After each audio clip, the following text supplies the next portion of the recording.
Today's a big day. After weeks of toil, the jacket for my wedding suit is finally about to become something vaguely wearable rather than just a big floppy chain of fabric pieces. What a thrill. And yet there's of course a chance that the fit may still need tweaking despite my best efforts at the trial stage. There's only one way to find out. Let's put this baby together and see how it looks. All being well, I'm not going to have to undo anything today, so in order to prepare for that eventuality, I am just prepping everything as I would do to continue on with the full, completion of the shoulder seam. So what I've got here are two semi-bias strips of lining that match the length of the shoulder seam and are sort of wide enough to cover both inlay and the seam. So the seam will go here. It's just going to reinforce the front shoulder a little bit because obviously that's going to carry a certain amount of, pressure, tension, weight, all that stuff. And yeah, and semi-bias, if you think of straight grain, you have cross grain, and then you have the bias, which is sort of at a perpendicular to both the straight and the cross grain, and then semi-bias is just, somewhere a bit more between proper bias and one of the two grains. So the idea of these being on the bias to some extent is basically, I think, to do with what's going to happen in this shoulder seam in a minute, or well, I say in a minute, once I've checked the fit and I'm properly finishing the shoulder seams, which you may remember from the trial episode is that the back shoulder seam has more length than the front shoulder seam. And what's going to happen is I'm going to baste them together eventually. I'm going to distribute that extra length throughout the seam so that it's sort of essentially hidden away in the seam. I'm going to press it away so there's no wrinkles. What that's going to help is just for the shoulder to have this ever so slight forward curve. And that's just going to better match the body's actual shape. And with the bias element here of this lining piece, when things are cut on the bias, they are more prone to being stretched or pulled in a certain direction, because they're kind of cutting between the solidity of the two grains. This being on the bias then is just going to make the lining piece itself a bit more amenable as well to being manipulated by the steam when I'm pressing that seam, and not to sort of forcibly hold its own structure, I guess. At least I think that's what it's about. So let's see what I'm talking about. I'm now basting the shoulder seams together. So this is the back piece and that's the front piece. I've trimmed now the inlay away from the top of the back piece after all, so this edge just needs to match up with my mark stitching on the front. And yeah, so for the first inch or so, for the first few centimetres, I'm just basting them. Normally I'm not doing anything with the ease, and you can see here that this is a little bit longer at the bottom there. I'm not catching any of the canvas or anything, I'm literally just catching the garment fabric. And now I've come this far, I'm just going to start scooping ever so slightly the excess in the back seam back towards the way I've come, just to create the tiniest little bubbles. And I also don't necessarily really know how amenable this particular fabric is going to be to shrinking away basically under the pressure of the steam I'm going to apply to it, but we'll see. Anyway, yeah, so I'm just moving that ease around into the middle of the seam, and then for the last sort of few centimetres on either side, I'm just going to baste it normally, so the ease will be concentrated into the middle of the seam basically. Yeah, that looks sort of about right, maybe one more little bubble. Yeah, and I'm not going to press this before trying it on, because obviously if somehow, again, I don't expect there to be, but if there were some issue with the shoulder seam specifically and I'd already pressed away the ease after basting it, then, I would have spoiled my hardware basically. So there's one. What I like to do more so with the setting the sleeves, which we'll get to in a couple of episodes, is actually basically do kind of like a prick stitch. So to trap these little bubbles of ease, I, basically do like a short back stitch, move the bubble along, not really doing a very good job, but come back up the front, kind of as you would with a prick stitch. And then I've got that bubble trapped in there or placed in there, and I'm just going to basically trap it again with that back stitch and move on to the next one. And I find that's a usually pretty good way of basting such that the ease gets trapped, because if it's too free, then it might just spread around in places you don't want it to. Yeah, so you can see there, these little bubbles are kind of squashed now between these little back stitches. I'm trying also to sew just in from where the eventual machine stitch will go. So again, I've got my 1 centimetre seam allowance there. I'm guessing this is just about in from there, not necessarily in my nature to be so careful as to make sure, but obviously you don't have to be so slapdash. Looks good. I wonder what's next. I'll tell you what's next. We've got some accoutrements to add. Start with the collar piece. So again, this will be coming off again either way before I make the collar properly the next episode, but just so I can, get a holistic idea of how it's fitting, I don't really want to leave it out, because who knows what might have changed, or if I've sewn something wrong. Yeah, just best to be sure. Yeah, just baste this in place. I'll pin it here at the center seam first, just because that's kind of like my North Star in this particular constellation. Not a bad metaphor. And I've just marked along the line where the collar will actually need to fit, so my 1 centimetre seam allowance there, so I don't get lost, as I am prone to do. This is still the same collar piece that I used to make my toile and disbarring any strange transformations in the shape of my neck, which I like to think I would have noticed. This will also be the same piece that I'll use on the, in the actual final collar. I think it was pretty much right first time. You may recall I just sort of tightened it a little bit around the back seam, which I've done now, sort of took out, I think, 1 centimetre overall, because my collar was just a little bit loose, and we don't want that. What always tickles me / brings me to tears about sewing these jackets is the way that the steps just kind of get progressively more difficult and fiddly. I mean, this is still relatively manageable, I guess, but it's one of those things where you can easily just sort of attach the collar wrong, get it offset by a little bit, and everything's out of line, and, you just want to cry and jump into a big well. And then the real pièce de résistance, you have the setting of the sleeves, which, it's kind of like Voldemort, just don't mention it. And then at the very end, when you finally conquered everything, you get the sort of victory lap that is doing your buttonholes and all the finishing stuff. And even then, I think I'd rather not show you some of my worst buttonholes. I'm hoping this time I'll be able to pull off a more respectable display. Folks, I don't want to be cringe, but I'm quite excited. See how this looks. I'm sure the universe will bring me back down to earth. What I'm going to get up to now is put the shoulder pads into the shoulder seams. And instantly, if you look at this shoulder seam, you can kind of see that kind of rippling there. Again, that's going to get pressed out when I actually make it. It won't be in the final garment. Anyway, as I did with the toile, what I would normally do is just like shove the shoulder pads in while I'm wearing it.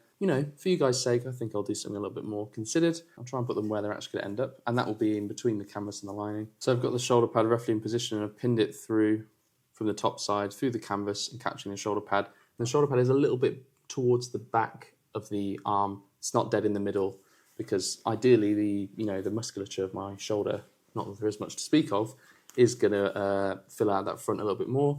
And I generally try and tend to, with these shoulder pads which I've used before, get this sort of padded bit to where the back and the side seam is. Now I'm just going to pin the linings to it as well. Try and keep that neat and tidy, just so they're not flapping around the place while I'm trying to wear it. Let me live my life. Well, folks, shall I try it on?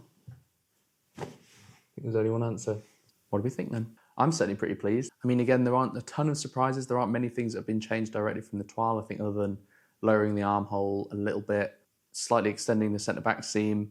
And I think that was basically it. But yeah, I'm really chuffed seeing it the way it is now. I think balance is good. The collar's fitting well, having just taken in a little bit from the toile fitting. The fabric looks nice. It's hanging well. The canvas, I can tell, is doing exactly the work I wanted it to do. I'm really, really glad I committed to that. I can also definitely feel specifically in the chest just how much more structure it's giving without being kind of like overbearing or stiff. Obviously, there's still things we can tweak though, and I think I was right to leave those lining seams unstitched. I do think it is a little bit loose, so I am going to take it in at the side and the back seams. Yeah, I mean, I think up to sort of basically 2 centimetres on each side, so, 1 centimetre out of each panel. So just tapering in from the top towards the waist and then back out again. I think it will just give me a nicer waist, basically. And obviously it depends on the style, but I think a great thing about these garments is the way that they kind of construct a certain silhouette for you. And especially with this kind of suit where it's more formal, I'm going to wear it to get married, I think I want it to be fitted rather than roomy.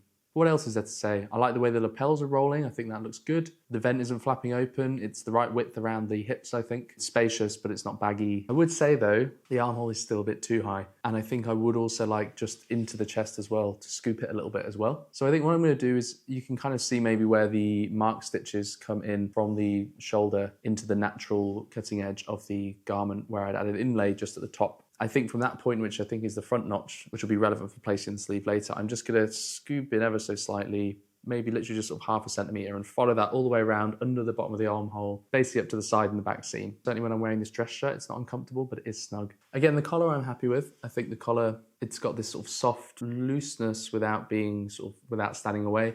And I've got to bear in mind also that the actual thickness of the collar is obviously going to increase once I put it properly together. There's going to be this like felted wool called collar melton under there as well, plus a layer of garment fabric. I think also a layer of pocketing maybe. So there's going to be 2 to 3 other layers going on top of the linen here. And obviously the linen is the thing that gives it the shape and the structure. There's a little bit of wiggle room for those other fabrics to fall into place, and then it's going to hug the back of my neck nicely. The one thing I do notice around the back is this sort of wrinkling towards the top of my back and up towards the neck. I think the reason for that is I actually surreptitiously, I don't really know why I didn't incorporate this into the whole toile episode, but I slightly, on the centre back seam, just in between my shoulder blades on the pattern, I just slightly graded out that center back seam line just to create a little bit more room for my shoulder blades. Don't actually know if that's the best way to do it, but that's what I did. And I think actually for that effect, it has worked quite well. But what I forgot that would then do is essentially lengthen the center back seam slightly. So offsetting the back balance of the whole jacket and raising the neckline at the back. So I think it's a pretty simple fix. I think all I need to do is just scoop down the back neckline, again, just 0.5 centimeter or so, which is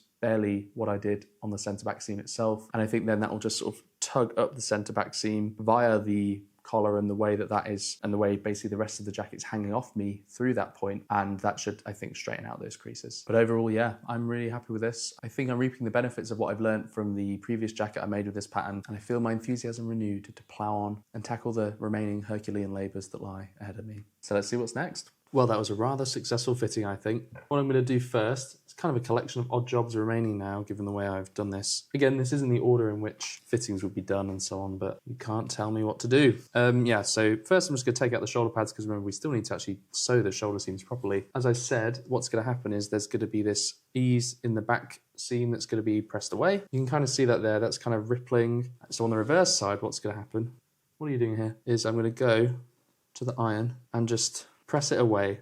So I'm going to lay it flat like that with these ridges and these crinkles kind of facing up, and I'm just going to go in only 1 centimeter or 2 into what will be the seam and just press it away using steam. And the idea is that should shrink the fabric in, so I will retain this curved shape that's then created without having any of these wrinkles. So it should work. It's worked in the past, but who knows? Let's get rid of this collar.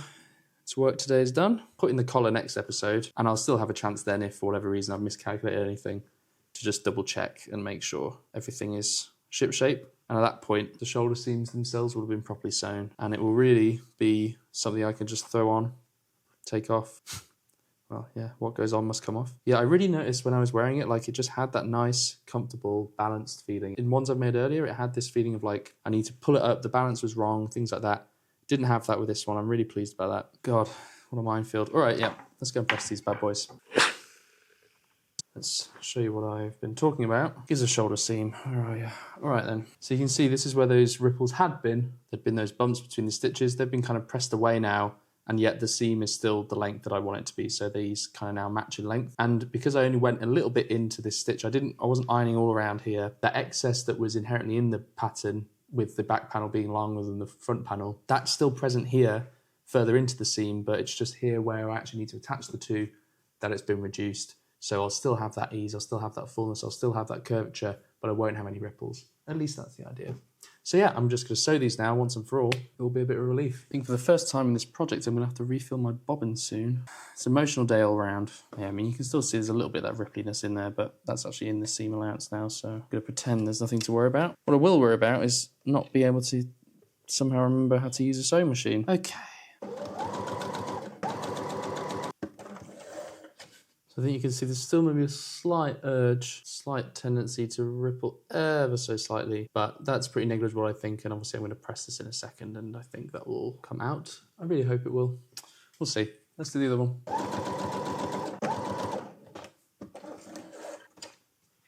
Just unpicking the basting that I used to set that ease in the shoulder seam. Don't need it anymore. So having unpicked the basting from those seams now, I'm just going to press it using the tailor's ham. So I'll stick that on the inside and then just press that seam open so I can keep that nice roundness. I don't want to flatten it out, you know, having gone to such efforts. Job done.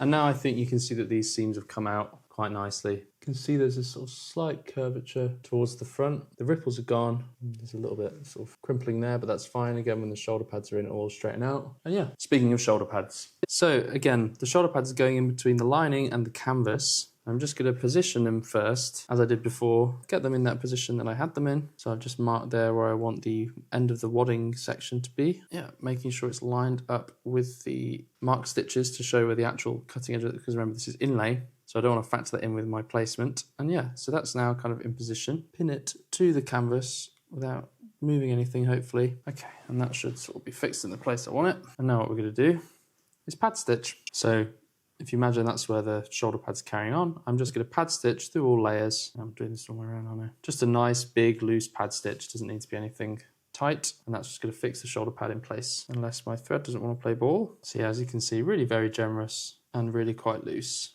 I think I might have overshot the, the pad actually. Oh well. It's nice there, a little view of pad stitches of the past. Job done. So I'm keeping this in this sort of inside out position, and now I'm going to baste along there. And I'm just going to baste only through, just through the lining and through to the shoulder pad. Just going to baste loosely along here. I'll just try and give the sleeve a little bit more clearance there, so I'll need it. Yeah, that'll do. Not the most beautiful baste you've ever seen, but who's counting? And again from the outside, so just making sure everything's smoothed towards the armhole, especially when you get to the back. Just going to baste, you know, a couple of inches in, about about like 7 or 8 centimeters in from the armhole, just through the front, catching the shoulder pad wherever it may be. Yep, so it's about here. I really don't need to go through all the layers, just making sure I'm catching the top of the shoulder pad and just kind of rough baste again, going over the seam. And I just need to make sure as I move along that this is all smoothed out and that it's not crumpled up in some false position that I'm then going to fix in place with this baste, because that would be wrong. And what would be the point? The shoulder pad should kind of have its position by now, so it should kind of sort itself out. So that's enough to hold that shoulder pad in place where it needs to be. So now I'm going to turn to the back lining and the shoulder pad. So again, look at the inside. This is the back lining. It needs to fold over the shoulder pad here and connect to the front. So if you see there, that's like our facing, that's our lapel. Now, if you have a mannequin, it's way easier to do this, I think, because you just turn the jacket inside out on it and you can fold it up and you have the mannequin holding it in place. I don't have that, so it's a lot fiddlier. And you are meant to actually do this from the outside, this coming basting stitch, but I think it's fine as long as I know to stop early. So yeah, so I'm just going to baste, again, that's sort of 7 or 8 centimeters in from the armhole edge and just baste through this back lining, just catch the shoulder pad underneath. Again, you would line it up the lining and then do it from the outside, but you know, we're all grown-ups here. I think we can hack it. And yeah, I will just do a couple of stitches like that, stop around here, which I think should be around bit before the shoulder seam. Let's have a look. There's a lot going on here, isn't there? Yeah, a little bit before the shoulder seam. And then what I'm going to do is I'm going to fold this over like this, and then I'm going to baste along the fold to fix that in place. But I'm going to leave this couple of inches, 7, 8 centimeters free, because I'll need that for tackling the armhole later. But otherwise, I'm just going to baste along here now to fix this lining in place. And again, this will probably get finished later on with I think a prick stitch, memory serves, although obviously you can do what you want really. You can leave it basted if you want. That's the whole point of doing these things yourselves. No rules. Okay, yeah, and you can see that's still flapping free because we'll need that again when it comes to the armhole. Yeah, okay, so now the shoulder pad is fully concealed, fully attached to what it needs to be attached to. It's in place. So just got to quickly do the other one. I realised that I pulled the back lining a bit too high up, so that's where I pulled it up. I've now brought it back almost, I think it falls sort of 10 centimetres or so from this front lining pleat, for instance. And yeah, so this fold, which is just 1 centimetre seam allowance folded under of the lining, actually now lines up with the shoulder seam. So that's now made sure that my back lining is not super taut, has enough ease to move around. Full disclosure, I made a boo-boo. So another thing we want to do after we pad stitch the shoulder pad to the canvas, and also as we put the front lining up, is just, we have the facing flapping around here. We just want to secure this all together now, and we want to do so by holding the jacket in the sort of convex shape it's going to have, basting around this little bit of the neck edge, catching the facing there. It's just going to help everything have the kind of right sort of shape. So kind of in the seam allowance here, it's all good. Yeah, it's a bit of a mess, but who cares? Not my problem. Oh, wait. All right then, got both the shoulder pads done. Now, had the fitting been perfect, this would be kind of the end of the episode, but alas, it wasn't, so it isn't. I'm going to implement those couple of changes that I mentioned, so the side seams, and then just scoop a little bit out of the armhole as well and just lower that a touch. So yeah, we'll start with the side seam. Okay, so like I said, this is why I only basted this last week, so I can just take it apart, get at those side seams again, finish this off in the knowledge it's all good. I'll find my waist notch. Yeah, but I'll take it in sort of 1 centimetre or so around the waist notch and then just taper that out in a sort of smooth fashion. So I've just marked that at the bottom there. So I'm just going to taper up about 15 centimetres back into the existing seam. So that'll be the new stitch line, and that'll just help nip in at the waist a little bit more and give more of a silhouette. And obviously I'll unpick the old seam, repress it open, and then replace the lining. Yeah, that'll be fine. So again, now just unpicking the original seam. So I'll press those. Okay, so I'm looking now at the front of the armhole, and all the shoulder pads sticking out there. It's quite hard to get to lay flat. So yeah, again, I just think I want to take really just 0.5 centimetre or so out from the bottom and a little bit around the front of that. So I'm just going to draw the line I think I want, and then I'll worry about how exactly to taper it in a second. And then what I usually do, once I've cut it from one, I'll just use the piece basically as a template of what to cut from the other. It kind of makes sense, I feel. Oh my goodness. Chalk apocalypse. Also around the other side. You know what, I'm just going to freehand this. I don't see why not. Let's do it like that. So with the armhole, obviously, you know, you've got to bear in mind that there's seam allowance and inlay, which is pushing up into the arm. So the sleeve itself will be attached with more clearance to this actual cutting edge, but that cutting edge is still going to be there. So if you are feeling it pinch, you're going to feel it pinch as well when it's finished, if that makes sense. Like, you know, that pinch isn't going away. Right, I'm going to trim that and then trim the canvas to match. This is some pretty... Oh my goodness, no. Oh dear me. Well, okay, I've just chopped there. A bit too far. Thankfully that's seam allowance, so I should just about get away with it, but well, at least I caught it on camera. I need to keep that as my little pattern piece for the other armhole. In the meantime, I'm just going to trim canvas to match this. Wow, I really can't believe I snipped right through it. Well, when you play with fire, you get burnt sometimes, I guess. And if you play with blunt shears, well, much worse. That is really just about on the inside of the seam allowance there. That is a very foolish move. Okay, let's try and repeat that on the other sleeve.